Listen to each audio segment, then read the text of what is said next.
الحمد لله رب العالمين الصلاة والسلام على خاتم النبيين وعلى آله وصحبه أجمعين أما بعد فأعوذ بالله من الشيطان الرجيم بسم الله الرحمن الرحيم قال الله تعالى في سورة الأعراف ولا تقعدوا بكل صراط توعدون وتصدون عن سبيل الله من آمن به وتبغونها عوجا واذكروا إذ كنتم قليلا فكثركم وانظروا كيف كان عاقبۃ المفسدین۔ ترجمہ: اور ہر رستے پر مت بیٹھا کرو کہ جو شخص خدا پر ایمان لاتا ہے اسے تم ڈراتے اور راہ خدا سے روکتے اور اس میں کجی ڈھونڈتے ہو، اور اس وقت کو یاد کرو جب تم تھوڑے سے تھے تو خدا نے تم کو جماعت کثیر کر دیا، اور دیکھ لو کہ خرابی کرنے والوں کا انجام کیسا ہوا۔ پچھلی آیت میں ہم نے مدین کے لوگ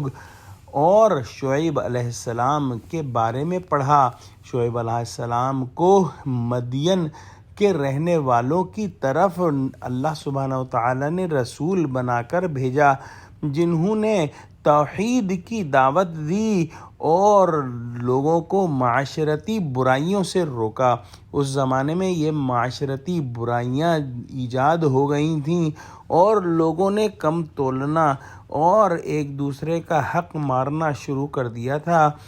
زمین کے اندر خرابی پیدا کرنا شروع کر دی تھی، اور اللہ کے رسول نے ان کو نصیحت کی کہ اگر تم صاحب ایمان ہو تو ان چیزوں سے باز رہو اور یہی تمہارے حق میں بہتر ہے۔ آج کی آیت میں مزید نصیحتیں فرمائیں اور بتایا کہ رستے پر مت بیٹھا کرو کہ جو شخص خدا پر ایمان لاتا ہے تم اسے ڈراتے ہو اور خدا کی راہ سے روکتے ہو اور اس میں کجی ڈھونڈتے ہو۔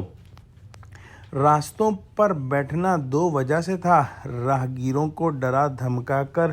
ظلماً مال وصول کریں اور مومنین کو شعیب علیہ السلام کے پاس جانے اور خدا کا دین اختیار کرنے سے روکیں اور خدائی مذہب کے متعلق نکتہ چینی اور عیب جوئی کی فکر میں رہیں۔ اللہ سبحانہ وتعالی نے اس قوم پر اپنی رحمت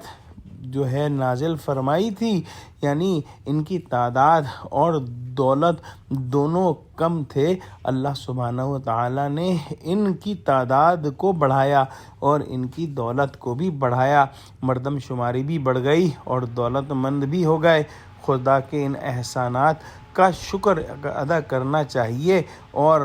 شکر جب ہی ادا ہو سکتا ہے کہ خدا کے اور بندوں کے حقوق کی پہچان کی عملی درستگی اور اصلاح میں مشغول رہیں اور ان نعمتوں پر مغرور نہ ہوں، بلکہ خرابی اور فساد مچانے والوں کا جو انجام پہلے ہو چکا ہے اسے پیش نظر رکھ کر خدائی گرفت سے